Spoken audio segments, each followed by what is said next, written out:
అయిపోతుంది. బహుశా ఇంకొక 7 నెలలో 9 నెలలోనే అయిపోతుంది.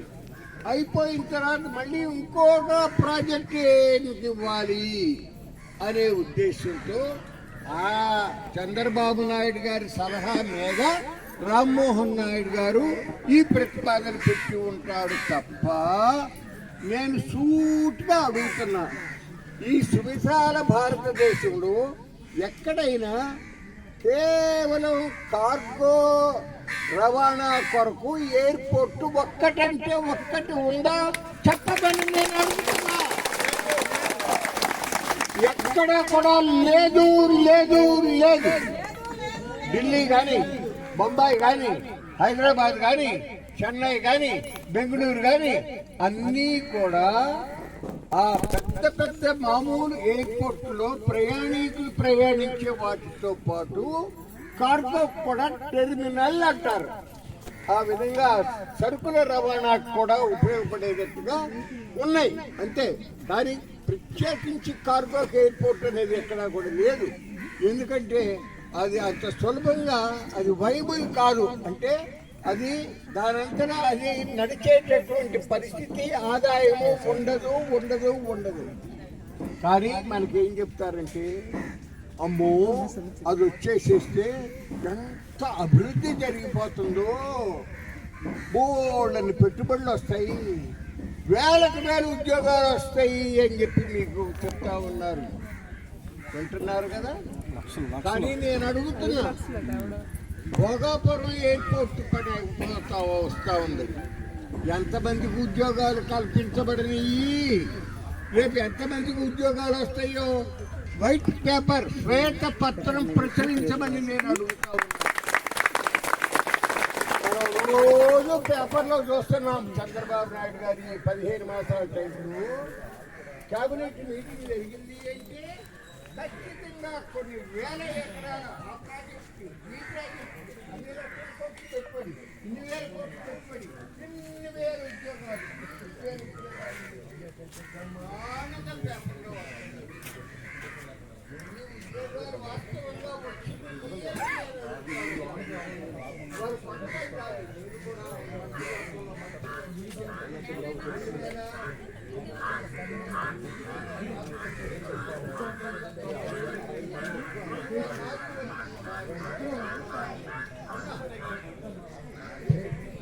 ఉమ్మడి ఆంధ్రప్రదేశ్ రాష్ట్రంలో ప్రతి ఏటా హైదరాబాద్లో కానీ, విశాఖపట్నంలో కానీ పరిశ్రమదారుల్ని, పెట్టుబడుల్ని ఆహ్వానించడానికి బ్రహ్మాండంగా ఆడంబరంగా మీటింగులు జరిగాయి. ఆ మీటింగుల్లో ఈ కంపెనీ వాడు ఎంత పెట్టుబడి పెడతాడు, ఎంత ఆ కంపెనీ వాడు ఎంత పెట్టుబడి పెడితే ఎవరికి ఇవ్వాలా. నేను బహుశా మీ అందరికీ తెలిసే ఉంటుంది, రాజీవ్ ఉద్యోగశ్రీ అని ఒక స్కీమ్ ఉంది కదా. అది ఆంధ్ర రాష్ట్రానికి చేసింది నేనే. అంటే రాజీవ్ గాంధీ పేరు నేను పెట్టా, ప్రభుత్వాలు పెట్టుకున్నాను.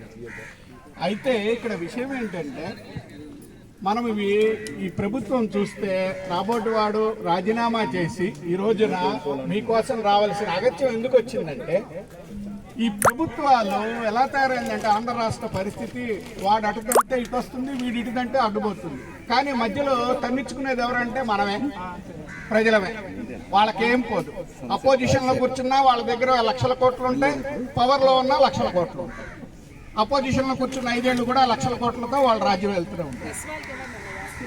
ఇప్పుడు పాత ప్రభుత్వం ఏదో మనల్ని ఇచ్చేసింది, కొత్త ప్రభుత్వం మనని సరిచేస్తుందని చెప్పి ఎంతో ఘనంగా వీళ్ళని గెలిపించి తీసుకొచ్చి కుర్చీలో కూర్చోబెట్టాం. వీళ్ళు వచ్చిన 1 ఏడాదిలోనే 36 లక్షల కోట్ల భూములని దారాదత్తం చేసేసారు. దేనికని? అభివృద్ధి అంటారు. అంటే భూమి ఇస్తేనేనా అభివృద్ధి? అభివృద్ధి నినాదం, భూపందారం విధానం. ఎవడో పెట్టుకునే దానికి ఎందుకు ఇవ్వాలి? ఇలాంటివి చాలా విషయాలు ముందర ప్రజలుగా మీకు తెలియాలి. సో ఇప్పుడు మనం కార్గో ఎయిర్పోర్ట్కి వద్దాం. దీని గురించి మనం మాట్లాడుకునేటప్పుడు ఫస్ట్ది, అసలు ఇక్కడ కార్గో ఎయిర్పోర్ట్ అవసరం ఉందా? ప్రపంచంలో కార్గో ఎయిర్పోర్ట్లు అసలు అలాగే వెళ్తున్నాయి. అలాగే భారతదేశంలో, అలాగే ఈ కార్గో ఎయిర్పోర్ట్ ఎంతమందికి ఉద్యోగాలు ఇస్తాయి? ఎందుకంటే నేను కేంద్ర మంత్రిగా ఉన్న వ్యక్తి ఈ కార్గో ఎయిర్పోర్ట్ వల్ల 5 లక్షల ఉద్యోగాలు వస్తాయంట. నేను ఆ మంత్రికి ఛాలెంజ్ చేస్తున్నాను, దా కూర్చుందాం, ఏ రకంగా వస్తుందో, ఏ దేశపు స్టాండర్డ్ ప్రకారం 5 లక్షల ఉద్యోగాలు ఇస్తావో నాకు చూపించు, నేను నీకు చూపిస్తాను, రాదండి. ఇప్పుడు పక్కనే ఉన్న విశాఖపట్నం నుంచి వాళ్ళు తీసుకెళ్లే కార్గో ఎంతండి?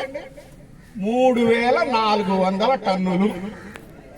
ఇక భారతదేశంలోనే అతిపెద్ద కార్గో హ్యాండిలింగ్ టెర్మినల్ హైదరాబాద్ లో జిఎంఆర్ వాళ్ళదే. అది 1,80,000 టన్నులు తీసుకెళ్తోంది. దానిని 3 లక్షలు పెంచాలని వాళ్ళు అనుకుంటున్నారు, కాకపోతే డిమాండ్ లేదని ఆగుతున్నారు. ఇంకా ఈ మధ్య కొత్తగా నాయిడాలో ఒక కొత్తది పెట్టారు, ఎన్సీఆర్ అంటాం, నేషనల్ క్యాపిటల్ రీజన్. అంటే భారతదేశం మొత్తం మీద ఎక్కువ డిమాండ్ ఇక్కడే ఉంటుంది, ఎన్సీఆర్ లో. ఇక్కడ ఆ కార్గో ఎయిర్పోర్ట్ లో వాళ్ళు హ్యాండిల్ చేయగలిగేది 1,00,000 టన్నులే. ఇప్పుడు ఈ ప్రభుత్వం వచ్చి చెబుతుంది 1,200 ఎకరాలలో ఇక్కడ కార్గో ఎయిర్పోర్ట్ పెడతాను నేనంటుంది. అసలు ఒక కార్గో ఎయిర్పోర్ట్ నాయిడాలో 86 ఎకరాలలో 1,00,000 టన్నులు రన్వేలు తీసేస్తే, ఇప్పుడు కార్గో ఎయిర్పోర్ట్ గురించి నువ్వు రన్వే పెడుతూ ఉంటే ఇక్కడ 1,200 ఎకరాలకి ఎంత కార్గో లిఫ్ట్ చేయాలో తెలుసా మీకు? ఉజ్జాయింపుగా చెప్పండి, ఎంత అనుకుంటున్నారు? 1,00,000 టన్నులు, 2 లక్షల టన్నులు, 12 లక్షల టన్నులు ఇక్కడి నుంచి తీసుకెళ్ళాలి. ఉందా 12 లక్షల టన్నుల సరికి ఇక్కడ? మరి ఎందుకు పెడుతున్నారు ఎయిర్పోర్ట్ ఇక్కడ? మీకు వేరే ఉద్దేశం లేకపోతే ఇక్కడ ఎయిర్పోర్ట్ పెట్టాల్సిన అవసరం ఏంటి? 12 లక్షల టన్నులు తీసుకెళ్తే కానీ ఈ 1,200 ఎకరాల కార్గో ఎయిర్పోర్ట్ పనిచేయదు. నువ్వు పక్కనే ఉన్న విశాఖపట్నం 120 కిలోమీటర్లు, దానిలో ఉన్న కార్గో ఎయిర్పోర్ట్ 3,400 టన్నులు ఎగుమతి చేస్తోంది. అలాంటిది ఇంత మూల ఉన్న ఈ ఎయిర్పోర్ట్ లో నువ్వు 12 లక్షల కార్గో ఎయిర్పోర్ట్ వ్యతిరేకంగా నిర్బంధాల మధ్యన, పోలీసు అణిచివేతల మధ్యన అనేక రూపాలుగా ఇక్కడికి వచ్చినటువంటి నా సహోదరులందరికీ ఉద్యమాలు వందనాలు మా ప్రగతిశీల మహిళా సంఘం తెలియజేస్తున్నాం. మిత్రులారా, గత సంవత్సర కాలంగా ఏదైతే మేము ఈ భూమి మీద బ్రతుకుతున్నాం, మా బిడ్డలను చదివిస్తున్నాం, మాకు పిల్లలను పెళ్లి చేస్తున్నాం, మా జీవనోపాధి ఈ భూమి అనేది మన గత సంవత్సరంగా నవంబర్ 25వ తేదీ నుండి పోరాటం చేస్తున్నా ఈ పాలకులకు పట్టింపు లేవు. కానీ ఇప్పుడు వచ్చి మనము ఏదైతే ప్రజా సేకరణ, ప్రజాభిప్రాయ సేకరణ అడ్డదిడ్డంగా పాలకులు వచ్చి కాశీబొంగులో పెట్టారా, దానికి వ్యతిరేకంగా అసలైన ప్రజలము, రైతులము ఇక్కడున్న మేము ఇక్కడికి వచ్చి మీరు సమాధానం చెప్పండి, మా బతుకులను తీయొద్దని చెప్తూ మేము సమావేశం పెడుతుంటే నిర్బంధాలు కొనసాగిస్తున్నారు. ఆ నిర్బంధాలు మాకు కొత్త కాదు. ఆ నిర్బంధాల మధ్యన మేము బ్రతుకునే వాళ్ళమే. పోరాడే శక్తి మాకుంది. ఆనాటి నిర్మల, అంకమ్మ, సరస్వతి, నేటి జయక్క, చంద్రక్క ఏదైతే మహిళా ఉద్యమాలు ఉన్నాయో ఆ మహిళా ఉద్యమాలను మేము పోరాడి ముందుకు తీస్తున్నాం.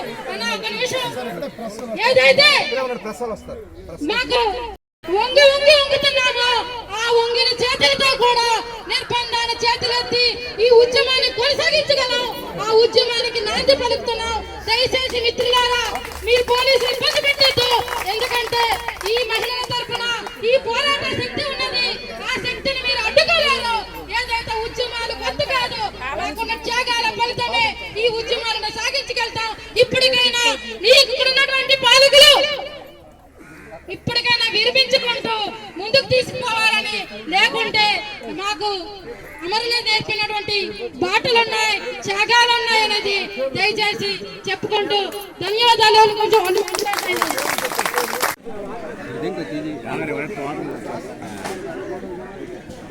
కూర్చోండి కూర్చోండి అక్కడ కూర్చోండి,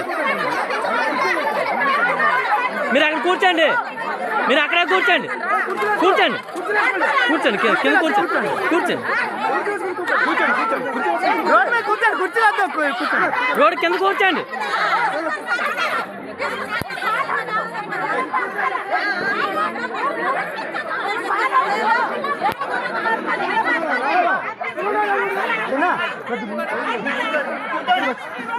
మొత్తం కావచ్చు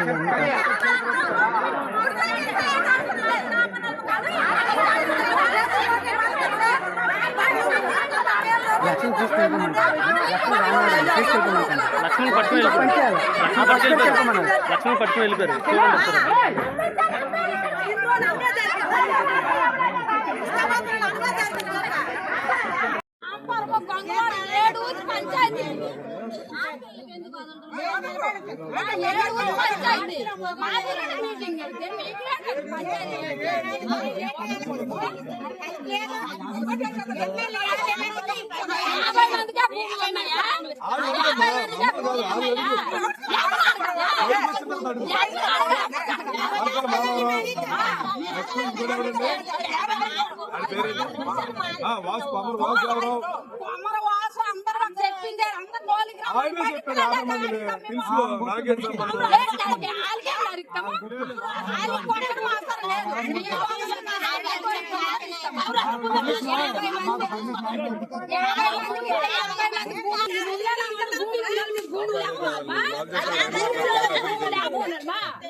Sorry.